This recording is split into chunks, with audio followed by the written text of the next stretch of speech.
જંબુસર તાલુકાના કહનવા ઠાકોરપુરા વિસ્તારમાં સ્થિત બાપા સીતારામના મંદિરેથી આજ રોજ ધાર્મિક ઉત્સાહ અને ભક્તિભાવ સાથે સામ્યાની ભવ્ય શોભાયાત્રા કાઢવામાં આવી હતી. શોભાયાત્રા દરમિયાન ભક્તો બાપા સીતારામના જયઘોષ સાથે સમગ્ર વિસ્તારને ભક્તિમય બનાવી દીધો હતો. અર્ચના અને આરતીથી કરવામાં આવી હતી. ત્યારબાદ સુશોભિત સામ્યાને ભક્તોએ પોતાના ખભા ઉપર ઉઠાવી વિવિધ માર્ગો પરથી શોભાયાત્રા કાઢી હતી. માર્ગોમાં ઠેર ઠેર શ્રદ્ધાળુઓ દ્વારા ફૂલ વર્ષા કરી શોભાયાત્રાનું સ્વાગત કરવામાં આવ્યું હતું.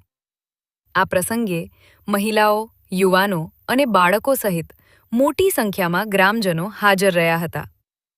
ઢોલ નગારા, ભજન કીર્તન અને ધાર્મિક ગીતોના સૂર વચ્ચે સમગ્ર વાતાવરણ ભક્તિરસમાં તરબોળ બન્યું હતું. શોભાયાત્રા દરમિયાન શાંતિ અને વ્યવસ્થા જાળવવા માટે આયોજકો દ્વારા યોગ્ય આયોજન કરવામાં આવ્યું હતું.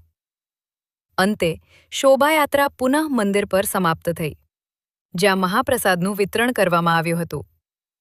આ સમગ્ર કાર્યક્રમથી